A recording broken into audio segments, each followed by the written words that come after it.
안녕하세요, 여러분. 조금은 밝게 인사를 해보려고 노력하는 화려하게 싱글로 돌아온 40대 초반의 여성입니다. 몇 년간의 이야기를 어떻게 풀어볼까 하고 조금 소가리를 하다가 일단 글을 써야 이야기도 술술 나오겠다 싶어서 타자를 열심히 두들기고 있습니다. 제가 겪은 이야기는 정말 상상을 초월하는 이야기라서 감히 자신 있게 이야기를 해볼 수 있을 것 같습니다. 세상에 이런 일이 저에게 일어나게 될 줄은 몰랐지만 그 덕분에 이곳을 찾아와서 여러분들과 이야기를 나눌 수 있게 되었으니 긍정적으로 생각을 해보려고 합니다. 거두절미하고 지금부터 제가 겪었던 꼭 드라마나 영화에나 나올 법한 그 이야기를 시작해보도록 하겠습니다. 정말 세상에 이렇게 염치가 없어도 없을 수 있나 싶은 사람들을 만나보신 적이 있으실까요? 저는 세상에 이런 사람들이 다 있구나 하는 경험을 했습니다. 저희 아버지는 은행에서 정년을 보내신 분이시고 항상 청렴결백한 마음으로 일생을 보내셨던 분이셨습니다. 지점장까지 일을 하셨고 같이 일하는 직원분들에게 항상 윗물이 맑아야 아랫물이 맑다고 하시면서 누구보다 정의롭고 아랫사람들을 위해서 일을 하셨던 분이셨습니다. 그 덕에 저는 항상 아버지를 존경할 수 있었고 저에게도 늘 모범이 되어주시고 교훈이 되어주시는 교과서 같은 분이셨습니다. 저희 어머니께서는 평생을 전업주부로 살면서 아버지를 보필하고 자식들을 키우는 것을 제일 최우선으로 생각하시면서 보내셨던 분이셨습니다. 늘 따뜻한 밥 한 끼 먹는 것을 중요하게 생각하셨던 분이셨기 때문에 저는 집에서 보내는 시간이 가장 행복하고 즐거웠습니다. 부모님께서 저에게 사랑을 주신 만큼 저 또한 밝고 빛나는 사람으로 자랄 수 있었다고 생각합니다. 그렇게 유년 시절, 학창 시절을 보낸 뒤 저는 대학을 졸업하고 꽤 괜찮은 회사를 다니면서 여유를 즐기며 살고 있었는데 우연히 기회가 찾아오게 되었습니다. 급하게 회사 선배님께서 저에게 소개팅 자리가 갑자기 파투가 나게 생겼다면서 대신해서 자리를 나가줄 수 있겠냐고 물어보셨고 심심했던 저는 흔쾌히 나가겠다고 대답을 했습니다. 그 자리에서 저는 남편을 만나게 되었습니다. 저는 남편과 처음 소개팅을 하던 날을 아직도 기억하고 있습니다. 남편은 소개팅 당일 세심하게 코스를 짜왔는데 그 모습을 보고 괜찮은 사람이라고 느끼게 되었습니다. 제가 사실 결정하는데 어려움 있는 남자들을 싫어하는 타입이라서 이 남자가 일일이 코스를 짜오고 두 번째, 세 번째 대안을 짜온 모습이 마음에 들었던 것이었습니다. 남자가 칼을 뽑았으면 무라도 썰어야 하지 않겠습니까? 박력 있게 자기가 원하는 바를 딱딱 말해주는 사람을 찾고 싶었던 저에게 남편은 아주 괜찮은 사람이었던 거죠. 저는 땜질로 나가게 된 소개팅 자리이긴 했지만 둘 다 나이가 어느 정도 있었기 때문에 결혼을 전제로 만나보기로 결정을 내리게 되었습니다. 물론 저도 남편의 인상이나 성격이 호감이었으니까 남편이 저에게 결혼을 전제로 한 연애를 들이밀었을 때 오케이를 한 것이겠죠. 저희는 그 이후에 8개월이라는 시간 동안 서로를 확인하고 사랑을 느끼게 되어 결혼식까지 순리대로 올리게 되었습니다. 결혼식 자체는 양가의 축복 아래 정말 성대하게 치러지게 되었습니다. 아무래도 저희 아버지께서 은행 지점장을 하고 계시니 손님들이 꽤 많이 오셨던 것입니다. 저는 그 당시 백화점 화장품 매장에서 일을 하고 있었고 남편은 평범하게 회사에 재직 중이었는데 맞벌이다 보니 돈 문제에 있어서 크게 모난 부분은 없었습니다. 누가 더 벌고 누가 덜 벌고의 차이를 두지 않았고 우리 부부가 공명으로 돈을 관리하면서 대출금도 갚고 가게 생활도 잘 꾸리며 살기로 했습니다. 시작이 괜찮았던 만남이었기 때문에 사실 저는 결혼 생활 자체도 너무 행복하고 즐겁기만 할 것이라고 생각했습니다. 조금 마음에 걸렸던 게 있다면 남편의 엄마, 그러니까 시모는 시부와 이혼을 한 상태였고 남편이랑 시모랑 단 둘이서 살고 있다는 점이었습니다. 시몬은 딱히 일을 하거나 돈을 벌어오지 않고 있는 돈을 까먹으면서 살고 있는 사람이었습니다. 물론 결혼 전에 남편이 용돈을 주었을 수도 있고 자세한 건 모르지만 시모가 돈을 벌어서 생활을 하는 사람이 아니라는 것은 알고 있었습니다. 시부랑 이혼을 했을 당시에 시부 쪽 과실로 인한 이혼이었던 것인지 위자료랑 양육비를 꽤 받았다는 이야기를 뒤늦게 들어 알게 되었습니다. 시모는 그 돈을 그저 까먹는 데만 쓰지 않고 주위 사람의 권유를 받아서 부동산에 투자를 했다고 하더라고요. 저는 솔직히 투자 같은 건 무서워서 못하겠던데 시모는 과감한 성격인 건지 사람들의 말만 듣고 바로 투자를 진행했다고 합니다. 그 투자를 했던 땅이 뒤늦게 도로가 뚫리고 개발이 되면서 이익을 엄청나게 보게 되었고 사는데 부족함이 없을 정도로 돈을 긁어모았다고 하더라고요. 시모는 그 투자 하나가 잘 된 것에 기가 살아서 본인이 상당히 재테크를 잘하는 사람이라고 으스대는 걸 즐기고 사람들의 시선을 받는 걸 좋아하시는 분이었습니다. 저에게도 투자를 하고 싶거나 돈을 불리고 싶은 마음이 있으면 본인에게 와서 이야기를 하라고 하셨거든요. 하지만 제대로 공부한 사람도 아니었고 은근 팔랑귀인 부분이 있어서 주위에서 이게 괜찮다더라 하면 일단 투자를 하고 보는 리스크가 많은 투자를 하는 분이셨습니다. 저에게 으스대면서 통장에 돈을 쌓아두는 것만큼 바보 같은 짓 없다고 늘 말씀하셨지만 사실 부동산 투자라는 게 다 그렇지 않겠습니까? 어디가 개발된다더라, 어디에 뭐가 들어선다더라 하는 소문만 듣고 몰렸다가 이도저도 아니게 망하는 사람이 한둘도 아니고요.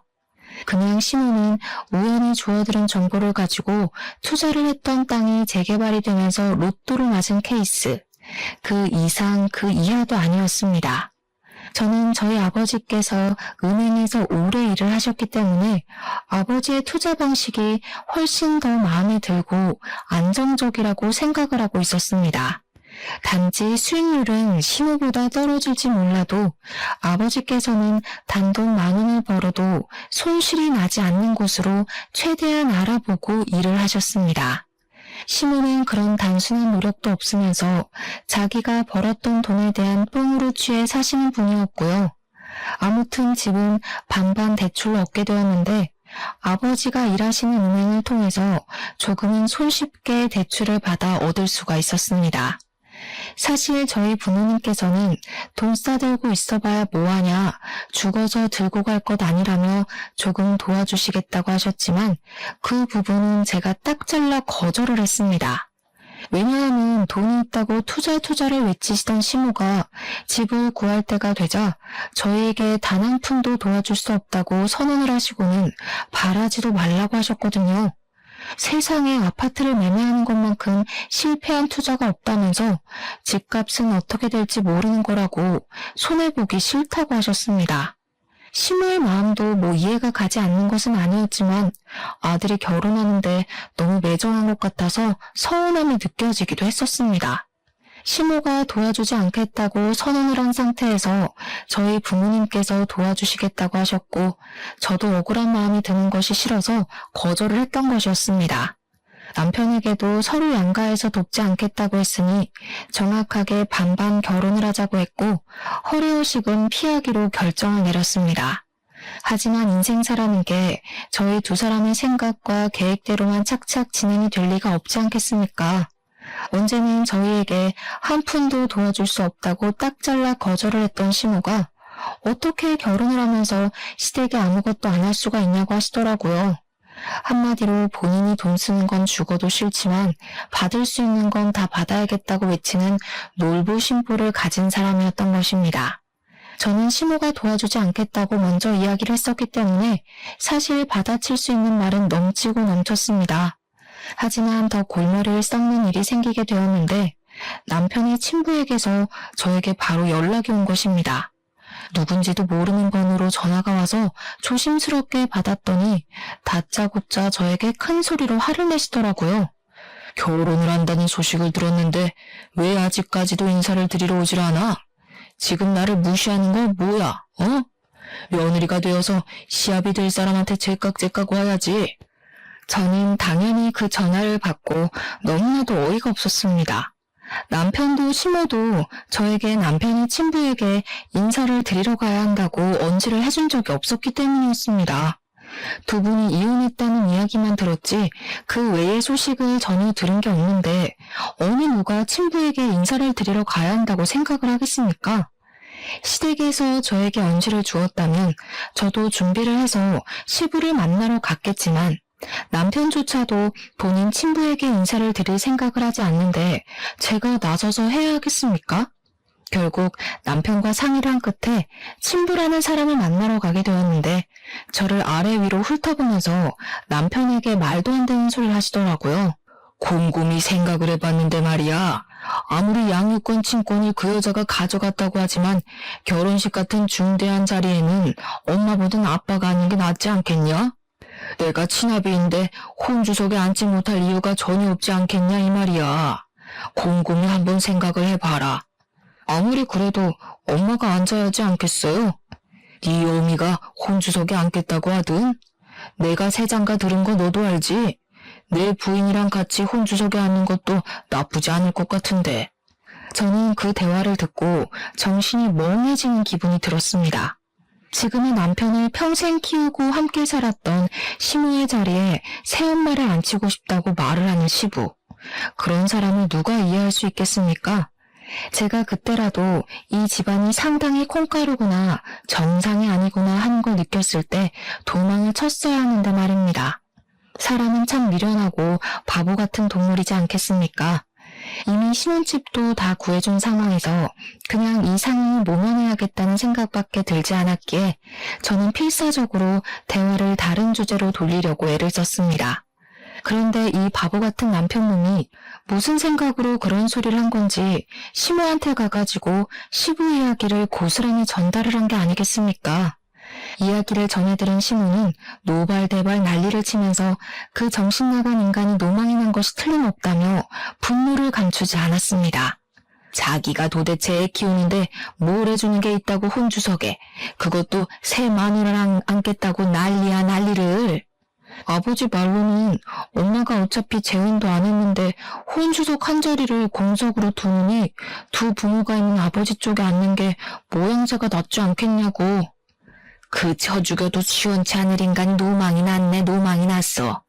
얘 며느리야, 너도 그렇게 생각하니? 대답 생각하고 잘해봐봐. 저는 정말 머리가 부서지는 줄 알았습니다. 제가 거기서 무슨 의견을 어떻게 더 내겠나요? 결국에는 시모가 양육권이며 친권이며 전부 들고 있었고 남편을 평생 키워냈으니 시모가 혼주석에 앉기로 마무리가 되었습니다. 물론 어떻게 보면 당연한 이야기인데도 불구하고 이 문제로 거의 3주간 시모와 시부가 싸우고 난리를 쳤으니 제가 얼마나 힘들었겠습니까? 시부는 마지막으로 저에게 상견례 자리에 시모가 떡하니 가서 앉아 있었으니 자기네 집안이랑도 만날 수 있게 자리를 마련하라고 했습니다. 저희 부모님께 그 이야기를 전달할 때 얼마나 얼굴이 화끈거렸는지 모르겠습니다. 결국 시부가 원했던 대로 결혼 전에 시부네 가족들과 함께 간단하게 언약식 비슷한 스몰 웨딩을 준비하기로 했습니다. 친구들 사이에서도 한동안 이슈였어요. 같은 남자랑 2번 결혼한 여자가 되어버린 거니까요. 부끄럽긴 했지만 그때까지만 해도 긍정적으로 생각을 하려 애를 썼습니다. 웨딩드레스도 2번이나 입어보고 아주 신선한 경험을 한다면서 정말 괜찮은 척, 즐기는 척 하는 척쟁이 생활을 하게 되었습니다. 저희 부모님께서 걱정하시는 만큼 제가 더 괜찮다는 모습을 보여드려야 할 것 같아서 말입니다. 하지만 이것들이 모조리 제 발목을 잡을 일이었다는 걸 그때는 왜 몰랐을까요? 다시 생각해도 조상님이 몇 번이나 이 결혼을 말렸었던 게 틀림없습니다. 그 사달이 난 이후에 시모는 그동안 시부랑 남편이 연락은커녕 서로 생사도 모르는 채로 지내고 있는 줄 알았는데 그게 아니었다는 것을 알게 된 것입니다. 알고 보니까 남편이 시모 몰래 시부랑 연락을 하고 지냈던 것도 모자라서 시부의 새 부인, 그러니까 새엄마와도 연락을 하고 지내고 있었던 것이었습니다. 남편이 야가 빠진 건지 뭔지 그동안 남편이 돈이 필요할 때마다 시부에게 연락을 해서 용돈을 받아서 타쓰고 있었던 것이었습니다. 시부는 용돈을 주면서 남편과의 관계를 유지하고 시모 몰래 틈틈이 만나서 밥도 먹고 시간을 보내고 있었던 것이었고요. 새 부인과 시부 사이에 자식이 들어서지 않았기 때문에 나중에 노후를 대비하는 마음에서 남편에게 효도를 바라고 있었던 것이었습니다. 본인들이 나중에 늙고 지쳐서 아무런 힘도 없고 할 수 있는 일이 사라질 때 본인들 수발을 들어주라면서 남편에게 돈을 주고 있었던 거죠. 참 그 부분도 어이가 없는 게 뭐냐면요. 용돈도 푼돈으로 주고 결혼할 때 한 푼 도움도 주지 않은 사람들이 그런 생각을 하고 있었다는 겁니다. 돈이라도 막 몇 억을 주었다면 당연히 효도를 해야 하는 건 맞지만 뭐 끽해봐야 가끔 밥이나 사 먹으라고 용돈을 주는 정도였던 걸로 알고 있습니다. 저한테는 시부의 행동이나 시모의 행동이 전부 염치가 없이 구는 것처럼 느껴졌다 이 말인 거죠.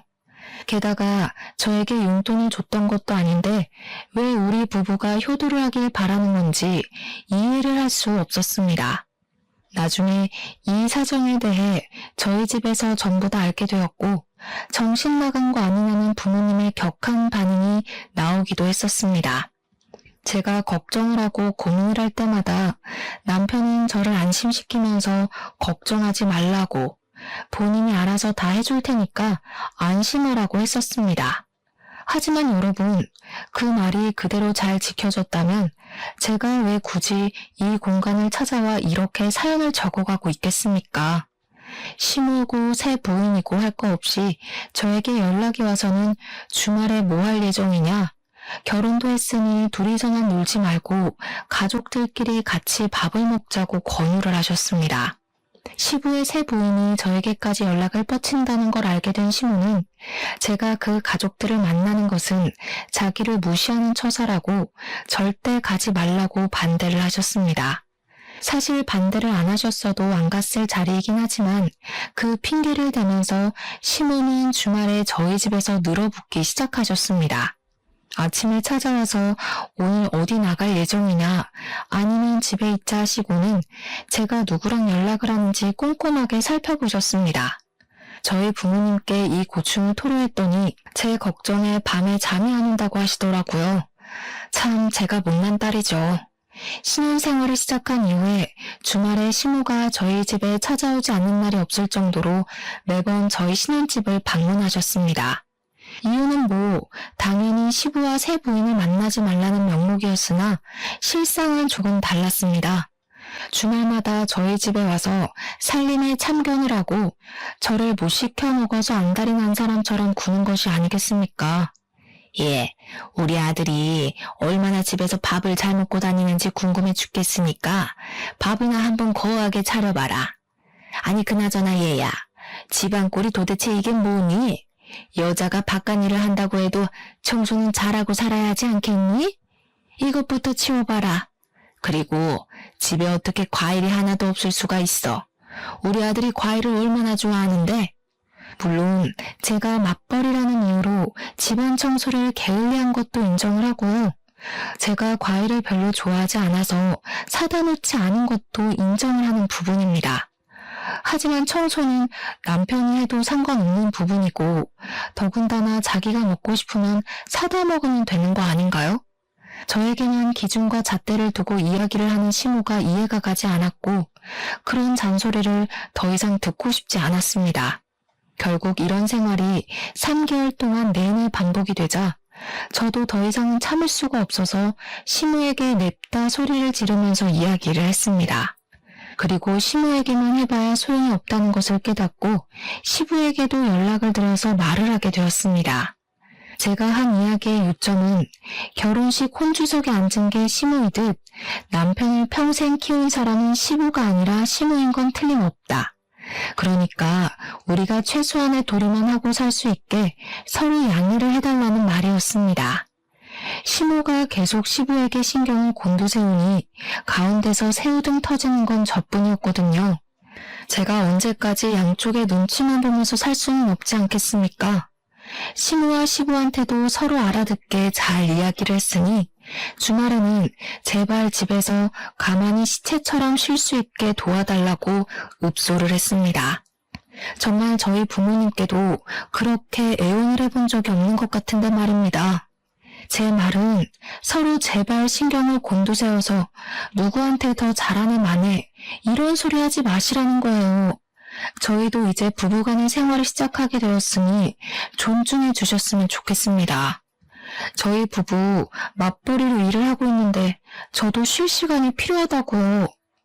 제가 백화점 화장품 브랜드 매장에서 일을 하고 있었기 때문에 사실은 평일보다 주말이 더 바쁜 직종이긴 했습니다. 그런데 제가 연차가 많이 쌓여 있어서 휴무일 조정이 쉽고 신혼부부라서 주말에 쉴 수 있게 배려도 받았단 말입니다. 하지만 시모가 매번 그렇게 찾아와서 저를 감시하고 있는데 어떻게 쉬겠습니까? 차라리 출근을 해야겠다는 생각이 들 정도였습니다. 백화점이라는 게 1년 365일 쉬지 않고 돌아가는데 오죽하면 출근을 해서 일을 하는 게 낫겠다고 생각을 하겠냔 말입니다. 제가 전화로 난리를 치우자 결국 시모도 시부도 저한테 불만이 쌓인 채로 휴전 아닌 휴전을 하게 되었습니다. 그 난리 이후에 저는 다시 평화를 찾게 되었고 참는 게 정답이 아니라는 걸 알게 되어서 불만이 있으면 바로바로 말을 하는 사람으로 변하게 되었습니다. 시모가 그 이후에도 가끔은 저희 집에 찾아와서 트집을 잡곤 했는데 그러면 저도 바로 시댁으로 달려가서 시모의 집에 트집을 잡았습니다. 시모가 저희 집에 와서 괜히 커튼을 만지작거리면서 이게 무슨 색이냐, 인테리어를 망친다, 색 누가 골랐냐 하며 제가 고른 거 뻔히 알면서 이야기를 하시대요. 저는 그런 치졸한 모습으로 구는 시모가 어이가 없어서 다음날 바로 퇴근하자마자 시댁으로 찾아갔습니다. 어머님, 다시 보니까 소파 색깔이 영 칙칙한 게 별로네요. 재질도 별로인 것 같고. 집이랑 너무 안 맞는 거 아니에요? 싸구려를 사셨나? 우리 시모가 졸부이다 보니까 뭐든 비싼 게 최고라는 생각으로 사시는 분이셨거든요. 당연히 소파도 최고급 소파일 게 분명했지만 일부러 시모 들으라고 싸구려를 강조하면서 이야기를 했습니다. 시모가 가전으로 트집을 잡으면 저도 가서 일부러 독일제 주방기구를 보고 이거 중소기업 거냐고 깎아내리기도 했고요. 저희 시모가 몸집이 조금 뚱뚱하게 있는 편인데 저는 사실 시모보다 키도 10cm나 크고 몸도 호리호리하게 마른 편이거든요. 시모는 그게 또 은근히 비교가 되고 불만이 오는지 자꾸 본인이 안 입는 옷을 저에게 막 주는 겁니다. 저랑 허리 사이즈부터가 다른데 일부러 자기한테는 커서 못 입는 옷이라고 하면서 저에게 사이즈 딱인 것 같다고 가서 입으라고 쥐어주셨습니다. 하도 제 몸을 가지고 후려치시길래 처음에는 그냥 웃기고 말았는데 계속 저러니까 저도 슬슬 짜증이 나더라고요. 어머님, 이거 딱 보기에도 사이즈가 안 맞아 보이지 않으세요? 어머님 보는 눈이 진짜 없으시다. 저 허리 27 사이즈 입어요. 어머님은 넉넉한 거 찾으셔서 고무줄 바지만 입으시잖아요. 저 이거 안 맞아요. 혹시 이거 한번 입어보신 거 아니에요? 허리가 늘어난 것 같아서요. 은근히 야들야들하게 굴면서 시모를 깎아내리니까 처음에는 시모도 발끈하면서 저한테 난리를 치더니 나중에 가서는 제가 별로다 하니 권하지 않으시더라고요. 저한테 타격을 주는 것보단 본인이 타격을 입는 게 더 많다고 생각이 들었는지 옷을 권하지 않으시는데 참 무슨 심보인지 이해가 가질 않았습니다.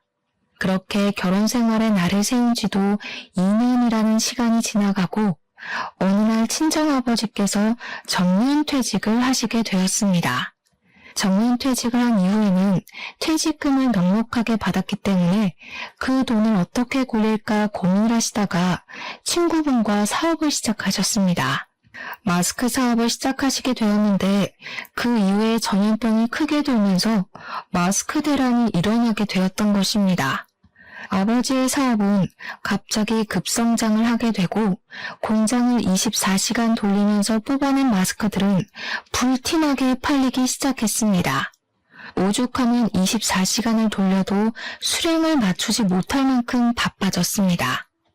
아버지의 마스크는 퀄리티가 좋아서 단가가 조금 있었음에도 불구하고 없어서 못 파는 수준이 되었습니다. 친정은 순식간에 떼부자가 되었고 아버지는 이 대란이 얼마나 가게 될지 모른다며 투자를 하기 시작하셨습니다. 이리저리 발로 뛰어 알아보신 결과 마스크 사업으로는 부족할 수 있다면서 원단 사업까지 손을 대셨습니다. 마스크에 들어가는 필터와 직결된 의료 원단 같은 사업이었는데 신소재 사업이었기 때문에 아버지가 보시기에는 미래가 밝다고 생각을 하신 것입니다. 나쁘지 않은 투자임이 틀림없다고 확신을 가지고 투자를 진행하시니까 저는 아버지 걱정을 전혀 하지 않았습니다. 문제가 살짝 있었다면 아버지의 사업이 잘 된 이후에 남편이 갑자기 생전하지 않던 사업 타령을 하기 시작했던 것이었습니다. 자기도 사업을 하고 싶다면서 저에게 좋은 아이템이 없냐고 매일같이 물어보는 게 아니겠습니까?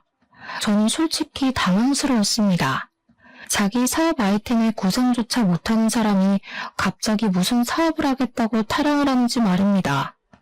제가 남편에게 사업이라는 것이 그렇게 쉬운 일이 아니다, 잘 되기도 어렵다 하면서 생각을 접고 회사나 잘 다니라고 충고를 했습니다. 아버지의 마스크 공장은 쉴 틈 없이 잘 돌아갔고 수입해온 의료 원단들도 각종 회사에 팔려나가기 시작했습니다. 마스크뿐만 아니라 아이들 의복에도 들어가기 시작했고 아버지는 점점 은행에 다니던 시절보다 더 바쁘게 움직이셔야만 했습니다. 아버지의 사업이 잘 되면 잘 될수록 남편은 자기도 잘할 수 있을 것 같다며 이유도 모를 자신감에 휩싸이기 시작했습니다. 그러더니 우리 아버지를 찾아가서는 부자재 사업이 하고 싶다는 식으로 말을 했다고 하더라고요. 아버지께서는 그쪽 일은 잘 모른다고 하시면서 부자재는 박리담이 아니냐, 초기 투자 비용도 만만치 않다고 말씀을 하셨답니다. 아무리 그래도 직장인인 최고 아니겠어? 사업하면 바쁘기도 하고 신경 쓸 게 한두 가지가 아니라네. 남의 돈 받아서 먹고 사는 게 얼마나 힘든 일인지 사업은 신중하게 생각해야 돼. 장인어른도 그 나이에 그렇게 성공을 하셨는데 저희는 제가 안 될 이유가 있겠습니까? 남편은 그 자신감이 점점 커지기 시작했고 저에게 뜬금없이 자기가 사업을 해야겠다고 하면서 한 달 생활비가 얼마나 드는지 혼자 계산기를 두들기더라고요. 제가 회사를 그만두기만 해보라고 절대 안 된다고 일을 드러내고 으르렁거렸지만 남편은 사업에 대한 미련을 접지 못했습니다. 한술 더 떠서 시모가 글쎄 남편에게 남자가 사업하면 좋지 않겠냐고 투자를 해주겠다고 선뜻 말씀을 하셨습니다. 아니 투자를 할 돈이 있으면 우리 집 대출금이나 좀 갚아주지 말입니다. 남편은 시모의 응원에 힘입어서 돌연 회사를 그만두고 퇴직금 받은 돈에 시모에게 투자받은 돈까지 더해서 부자재 사업을 시작했습니다. 마스크가 불티나게 팔리게 되면서 사람들이 액세서리를 찾기 시작했고 더불어 마스크 줄이 같이 팔리게 되었는데 남편은 그걸 노린 것이었습니다. 처음에는 투자받은 돈으로 열심히 공장을 돌려서 마스크 줄을 대량 생산을 하기 시작했는데 그게 맘처럼 쉽게 잘 되지 않았습니다. 그러다 보니 있는 돈은 자꾸 까먹게 되고 우리 집 대출금이며 생활비며 제가 버는 돈으로 해결해야 하는 건 안 봐도 비디오로 재생되시죠? 하지만 여러분들도 대충 알다시피 백화점 화장품 판매 사원이 돈을 벌어봐야 얼마나 벌겠냐 이 말입니다. 시간이 흐르면 흐를수록 생활비가 점점 부족해지기 시작했고 저는 남편에게 제발 사업에 그만 눈을 돌리고 직장 생활하면서 돈을 벌어오라고 부탁을 했습니다. 그런데 제가 그 말을 할 때마다 시모가 계속 참견을 하면서 저에게 핀잔을 주시는 게 아니겠습니까? 남편이 하는 일에 도달지 말아라. 어디 여자가 남자 바깥 일에 신경을 쓰고 그러니? 알아서 잘 하겠지. 우리 아들이 얼마나 똑똑한 아인데 내 부자가 하루아침에 되냐? 결국 저는 몰려드는 압박과 쉴 새 없이 빠져나가는 돈 때문에 생활비가 부족해지는 위기에 봉착했고 대출금을 갚기 위해 아버지께 돈을 빌려야 했습니다. 그런데 아빠가 제 사정을 전부 들으시고는 아주 단호하게 그런 말을 하시더라고요. 대출금을 전부 대납을 해줄 테니 집 명의를 제 명의로 바꾸라고 말입니다. 남편과 상의를 해보고 진행을 해야 할 것 같아서 집에 돌아와서 아버지가 저에게 해준 말씀을 전달을 했더니 남편의 표정이 오묘하더라고요.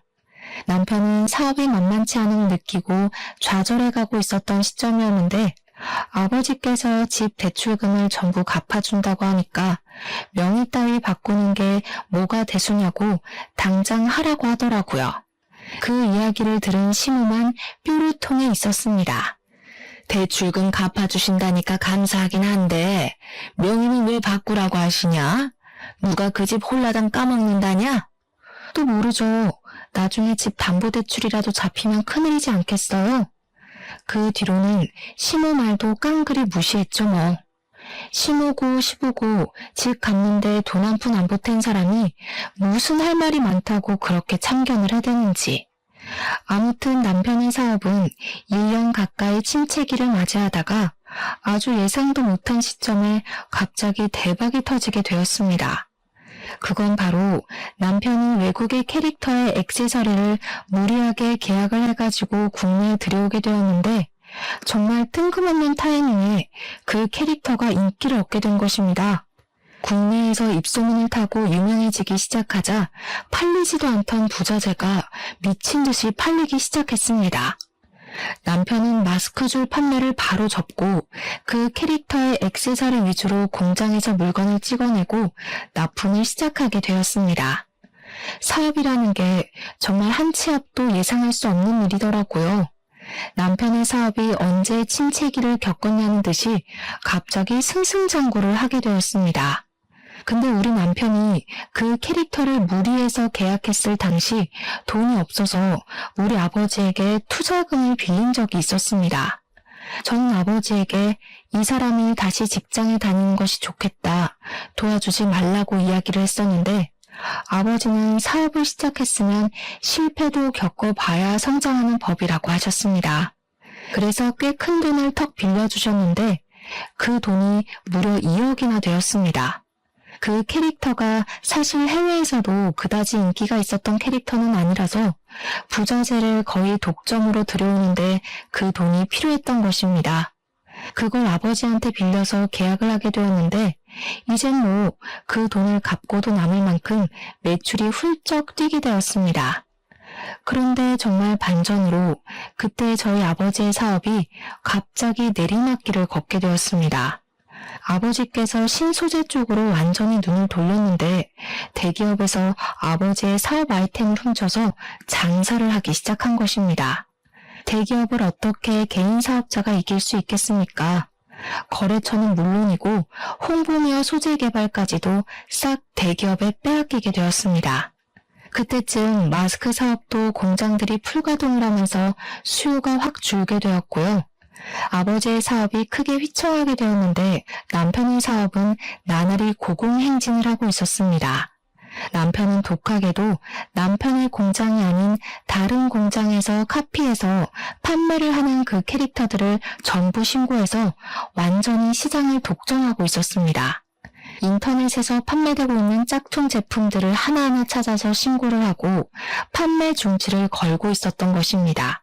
그러면서 남편은 사업이 잘 될 줄 알고 있었다면서 다 자기 능력이라고 말을 하고 다니며 마치 투자에 성공한 시모처럼 으스대고 있었습니다. 허구한 날 무슨 술을 그렇게 마시고 다니는 건지 사실 남편의 사업은 부자재 사업을 하는 거라 그다지 뭐 접대할 일도 없었습니다. 그럼에도 불구하고 무슨 맨날 접대를 하러 다닌다고 하면서 집에 늦게 들어오는 건 물론이고 매일같이 술에 취해서 개가 되어 들어왔습니다. 저는 그런 남편을 잡고 부탁을 했습니다.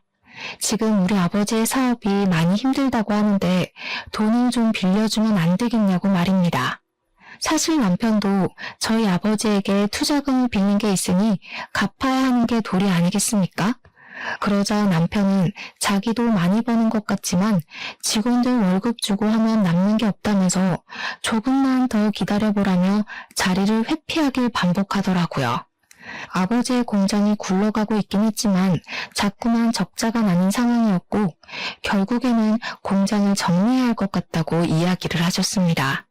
그래도 그간 투자가 불려놓은 재산이 있어서 크게 망하고 빚이 생기고 한 것은 아니었지만 저는 마음이 정말 너무 안타까워 어쩔 줄을 몰랐습니다. 남편에게 일부라도 투자금을 상환해 주기를 부탁하기도 했었습니다. 2억이 갑자기 생기면 부모님의 노후 자금으로 충분할 것 같다고 생각을 했기 때문에 남편을 붙잡고 진지하게 이야기를 한 것입니다. 남편은 알겠다고 하면서 매달 돈을 갚아 나가겠다고 약속을 했는데 참 나중에 아버지께 들어서 알게 되었습니다. 우리 남편이 투자금을 갚겠다고 하면서 매달 50만 원이라는 돈을 보냈다는 것입니다. 거기서 저는 이성을 잃었죠. 시모는 본인 아들이 매달 50만 원을 보내는 것에 감사할 줄 알아야지 가족들끼리 돈 문제로 얼굴 붉히고 따지는 게 아니라는 식으로 말을 하시더라고요.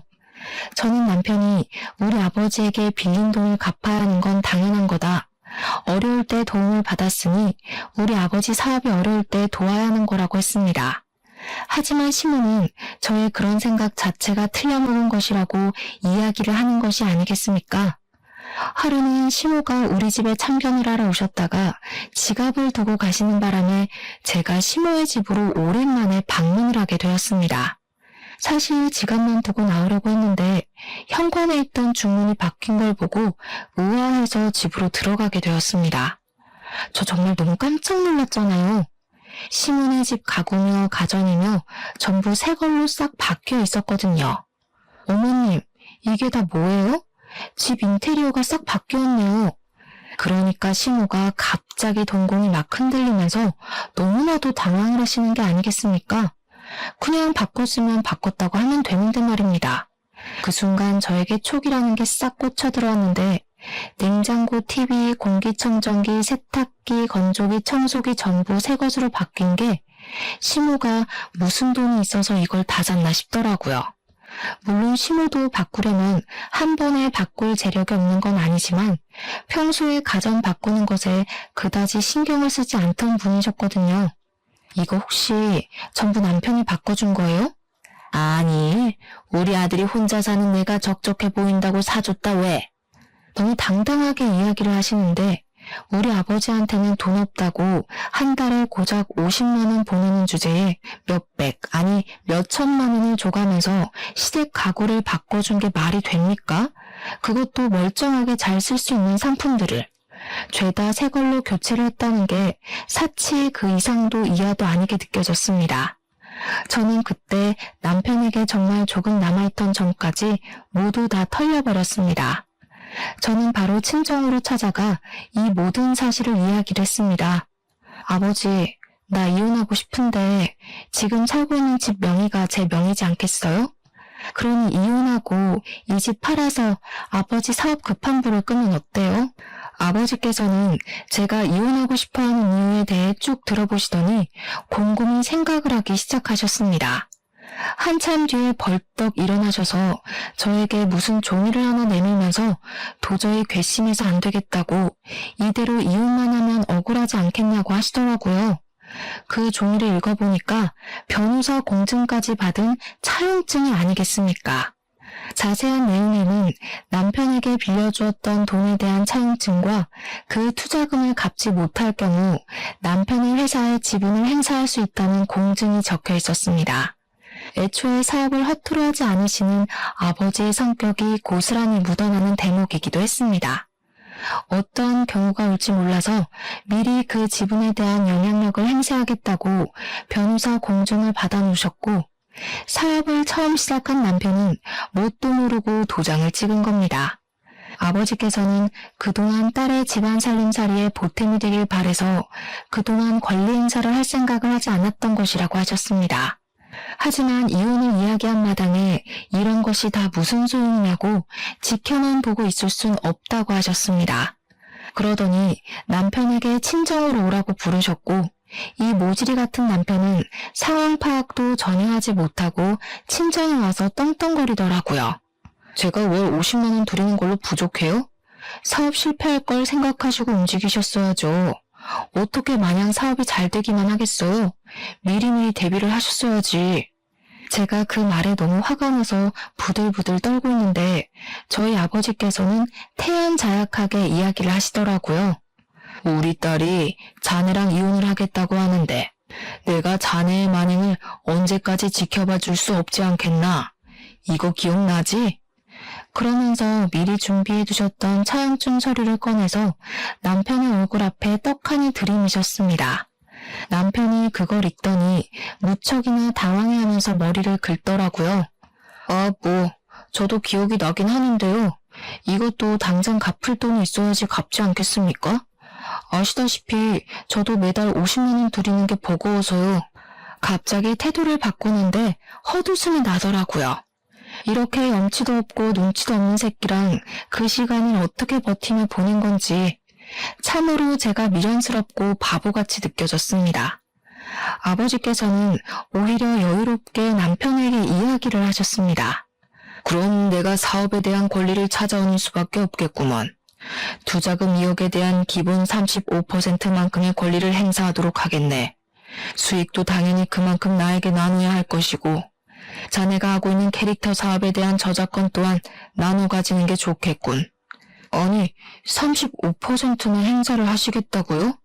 자네 처음 사업할 때 얼마 들고 했나? 내가 투자해준 2억이 거의 반 이상이라고 알고 있는데 말이야. 내가 35%로 정한 것도 우리 딸을 위해서 했던 거지. 말 맞다나 내가 그 회사의 반 이상의 지분을 가져도 자넨 할 말 없어. 남편은 아버지께 시간을 조금 더 달라고 이야기를 한 뒤 저를 보면서 집에 가자고 일어나라고 하더라고요. 이 눈치 없는 새끼는 귓구멍이 막힌 건지 불과 몇 분 전에 제가 이혼하겠다고 말을 했던 건 듣지도 않았나 봅니다. 내가 당신을 왜 따라가? 나 이혼할 거라니까. 그리고 그 집도 내 집인 거 알지? 가도 당신은 시댁으로 가. 내 집에 발 디딜 생각하지 말고. 남편이 씩씩거리면서 친정을 나섰고 그 이후에 며칠 동안 변호사를 만나서 아버지께 돈을 주지 않을 방법을 찾으러 다니는 것 같았습니다. 그런데 남편이 이미 인간도전까지 꽝꽝 찍은 마당에 무슨 별다른 방법이 존재할 리 없지 않겠습니까? 아버지께서는 더 기다려주지 않고 바로 추심에 들어가기 시작했고 법적 공방이 지지부진하게 이루어지다가 결국에는 남편이 아버지께로 돈을 배분하라는 판결이 나왔습니다. 한번 그런 판결이 나오니 저작권에 대한 권리까지 아버지께 일부 양도가 되었습니다. 그 사이에 저는 남편이 그냥 두고 보지 않고 바로 이혼 소송에 돌입을 했고요. 그 소식을 전부 전해들은 시모는 저를 찾아와 제 멱살을 잡아 올렸습니다. 배은망덕하게 여태 같이 살아준 남편을 배신하고 돈독이 올라서는. 그 말에 너무 열이 받은 저는 시모의 멱살을 같이 잡아 올렸습니다. 제가 그렇게 힘이 셀 거라고 예상을 못한 건지 시모는 놀라서 어쩔 줄 몰라 하더라고요. 지금 누가 누구 보고 배은망덕을 입에 올리는 겁니까? 투자금 받을 때는 세상 효자인 척하면서 평생 효도하겠다고 하더니 월에 50만 원을 줘요? 꼴랑! 시문의 집에 있는 가정가구들은 몇 천만 원 주고 싹 바꿔주면서 돈 없다고 난리를 피우는 게 효도입니까? 그러면서 멱살을 잡고 흔드는데 제가 시모보다 좁기 10cm는 더 크니 시모가 바람에 부는 갈대처럼 흔들리더라고요. 결국 그날 시모는 본전도 못 찾고 돌아가고 남편은 저희 아버지께 수익 배분을 시작했으며 아버지는 그 캐릭터에 대한 사용권을 인정받았습니다. 남편 보란 듯이 마스크며 뭐며 그 캐릭터들을 죄다 찍어내기 시작했습니다. 거기다가 일부러 다른 업체들이 사용할 수 있도록 저작권의 다중계약을 찍어내기 시작했습니다. 당연히 아버지께서도 지분을 인정받았기에 법적으로 아무런 문제가 되지 않더라고요.